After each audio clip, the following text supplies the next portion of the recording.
Oke, selamat pagi teman-teman. Semoga kabar kalian dalam keadaan sehat ya.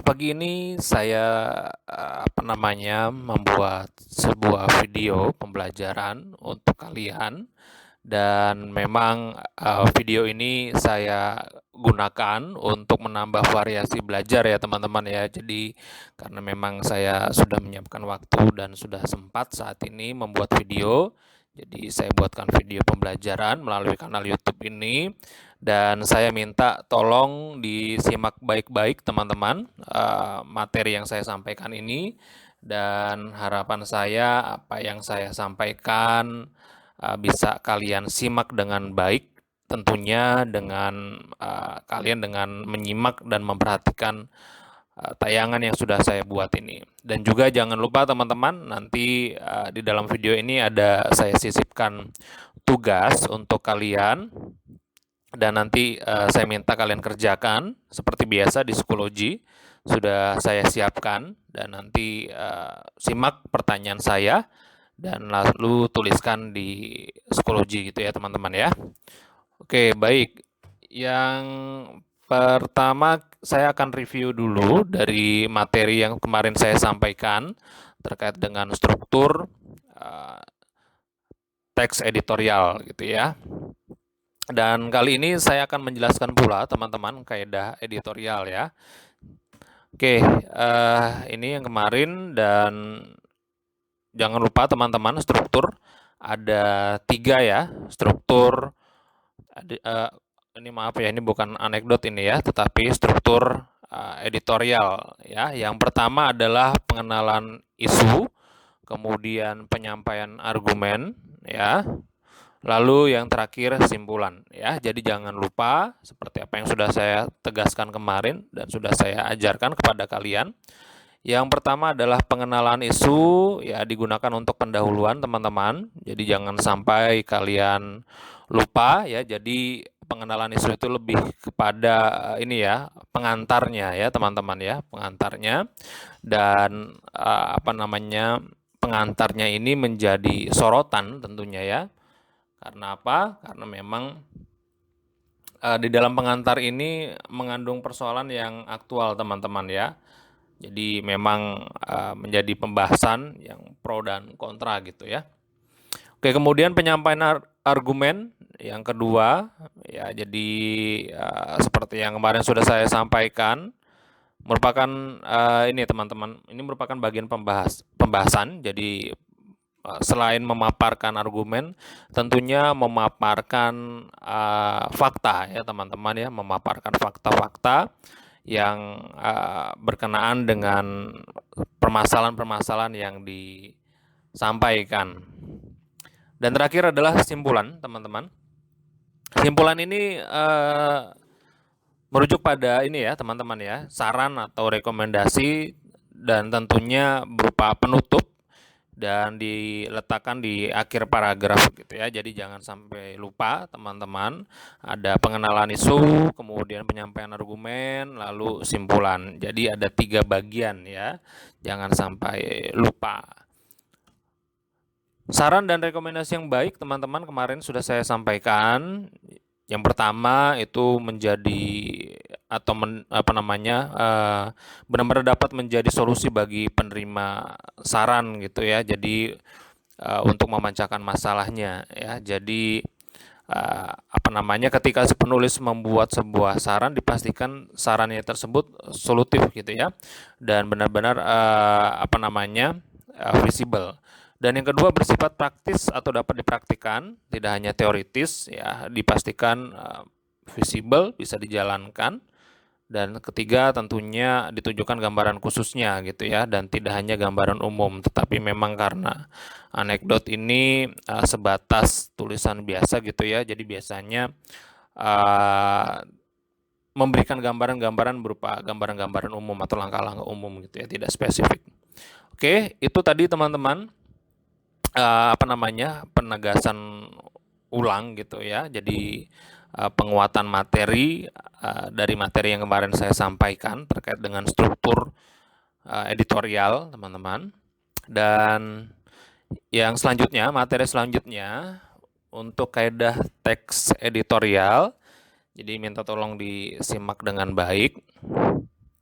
Kaidah teks editorial itu terdiri dari 5 bagian ya teman-teman ya, 5 bagian, dan kaidah tentunya mungkin kalian sudah familiar. Kaidah itu adalah atau merupakan aturan ya. Setiap teks sama seperti struktur ya, setiap teks entah non sastra ataupun sastra itu selalu ada kaidahnya, selalu ada aturannya ya. Fokusnya di sini sama seperti pembahasan yang lalu, kaidah tentang kaidah kebahasaan tentunya gitu ya, di mana ada kata-kata yang digunakan atau yang dipakai di dalam penulisan teks editorial. Yang pertama, langsung saja, yang pertama adalah kata populer. Kata populer ini yang jelas sering digunakan atau dipakai di dalam tulisan editorial, nanti akan saya jelaskan. Kemudian yang kedua, menggunakan perujukan waktu ya. Selain waktu ada tempat, peristiwa gitu ya. 3, ungkapan persuasif ya. Jadi ini memang pada kenyataannya editorial itu kan menggiring opini ya. Jadi menggiring opini masyarakat untuk mengikuti apa yang disampaikan oleh penulis gitu ya. Dan terakhir adalah pernyataan bukan terakhir. Yang keempat, pernyataan pertentangan, dan yang kelima, kata ganti kita. Jadi menggunakan kata ganti kita ya. Seperti apa penjelasannya? Yang pertama adalah kata populer, teman-teman ya. Kata populer itu gini teman-teman, karakteristik media salah satunya itu ditunjukkan untuk khalayak atau untuk masyarakat dengan berbagai latar belakang gitu ya.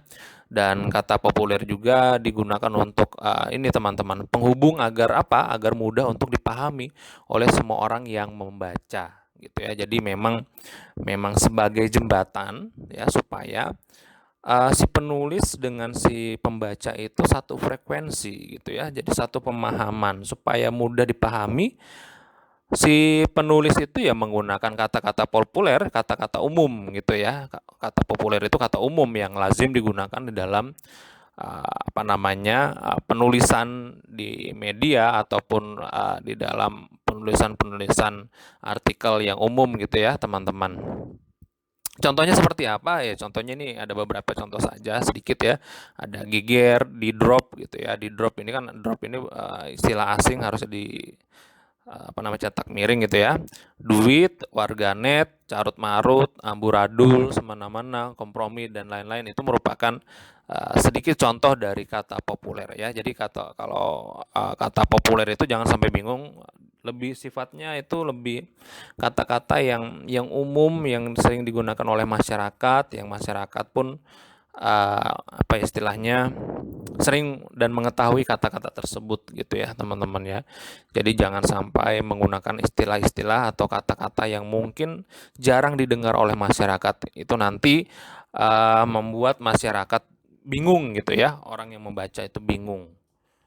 Oke, itu terkait dengan kata populer teman-teman. Dan selanjutnya yang kedua, perujuk waktu ya. Perujuk waktu itu memang sejatinya merupakan kata keterangan waktu ya, kata keterangan waktu yang didasarkan pada pola kronologis gitu ya. Perujuk waktu ini maksudnya gini teman-teman, jadi kata-kata atau kata yang merujuk pada keterangan waktu ya, sebenarnya seperti itu. Tetapi di dalam perujuk waktu itu selain merujuk pada waktu, editorial juga merujuk pada peristiwa atau tempat dan hal lain gitu ya. Jadi tidak serta-merta hanya waktu saja gitu ya, tetapi perujuknya itu ada peristiwa atau tempat gitu ya. Jadi kata-kata yang mendominasi atau kata-kata yang menggunakan ini ya teman-teman ya, ada tempat, kemudian peristiwa, atau ada kata-kata yang menggunakan waktu gitu ya. Nah, jadi ini contoh perujuk waktu ya teman-teman, seperti ini. Jadi tidak hanya kata ya teman-teman, ada frasa tentunya ya. 2 tahun sudah ini contohnya, kemudian hampir 75 tahun merdeka pada tahun ini pada lokasi itu ya. Jadi 2 tahun sudah hampir 75 tahun merdeka pada tahun ini merupakan perujuk waktu.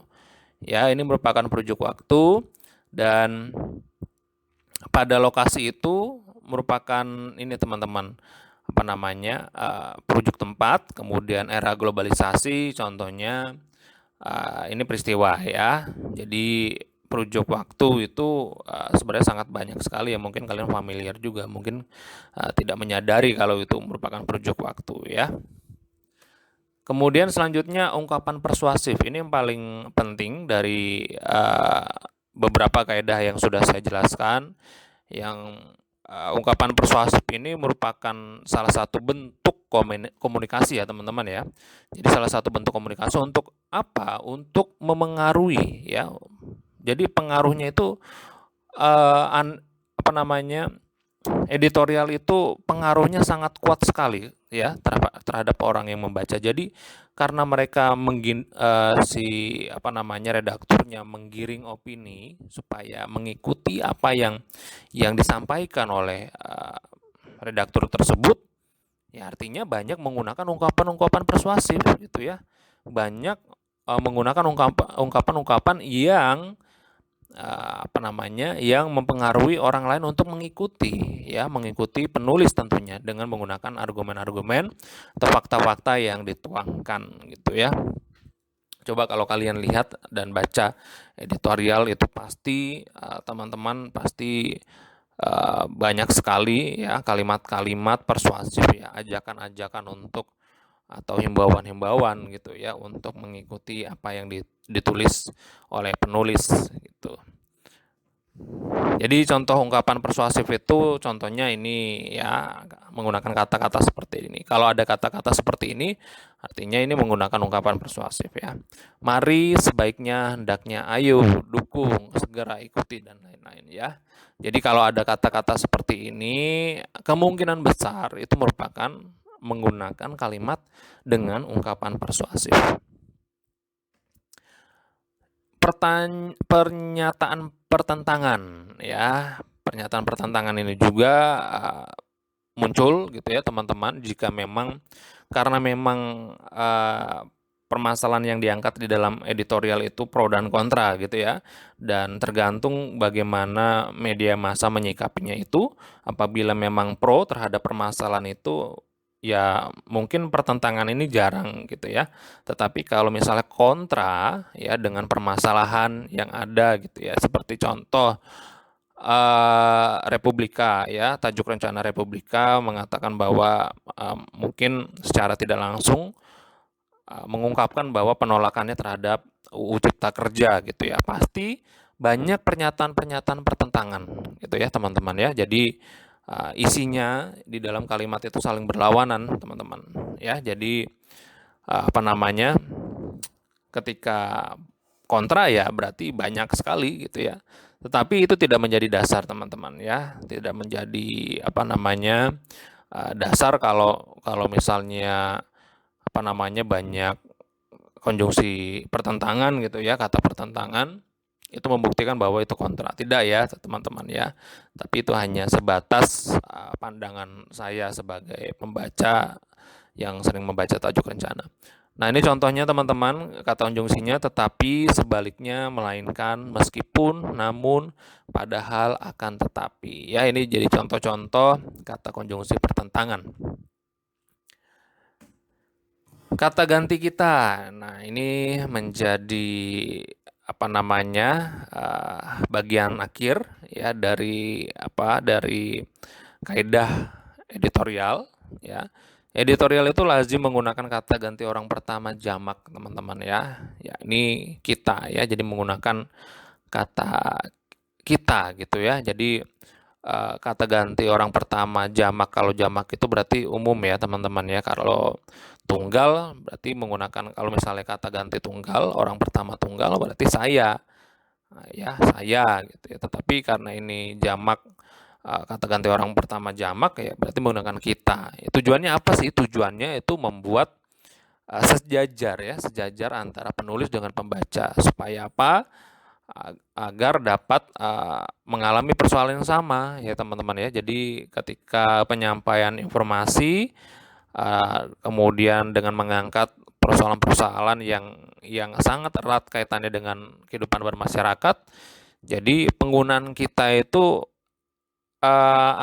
akan mudah diserap oleh masyarakat gitu ya sebagai pembaca. Jadi menganggap bahwa redaktur atau redaksi yang menulis ini pun mengalami hal yang sama di dalam persoalan yang diangkat dalam editorial tersebut ya. Oke, gitu ya teman-teman.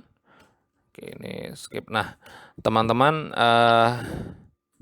sudah saya sampaikan, jadi kaidah teks editorial itu ada 5, jangan sampai lupa.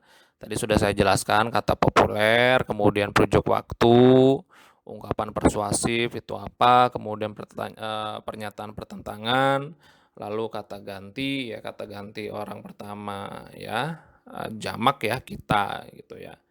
Jadi semoga informasi ini dapat kalian cerna dengan baik teman-teman ya. Dan untuk tugasnya teman-teman, jadi simak pertanyaan yang saya buat ini. Oke. Sebentar. Nah, ini untuk 12 IPA 1 ya, jadi mohon diperhatikan. Untuk 12 IPA 1, coba kalian buat 4 kalimat saja ya. Untuk 12 IPA 1 buat 4 kalimat saja ya. 4 kalimat yang menggunakan ungkapan persuasif ya. Jadi untuk 12 IPA 1 buatlah kalimat lengkap ya, kalimat utuh, kalimat lengkap 4 saja. Jadi dengan gagasan yang berbeda, terserah ya, 4 tersebut gagasannya berbeda-beda. Dan di dalamnya ada menggunakan ungkapan-ungkapan persuasif gitu ya, dengan kata-kata seperti ini. Ya, coba itu untuk 12 IPA 1. Untuk 12 IPA 2 ya. Untuk 12 IPA 2,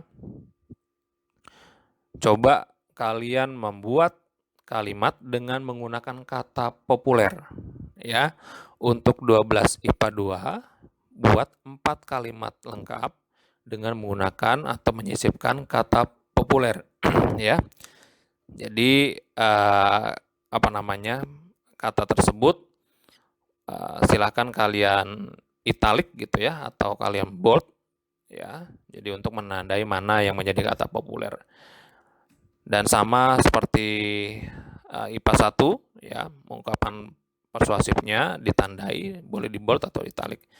Pastikan kalimat yang kalian buat itu merupakan kalimat kalian sendiri ya. Saya akan mengapresiasi kalian dengan mengerjakan tugas dan membuat kalimat sendiri ya. Mudah, tidak sulit, pasti kalian bisa membuat kalimat tersebut ya. Ini sebagai latihan ya teman-teman ya, dari materi yang sudah saya ajarkan.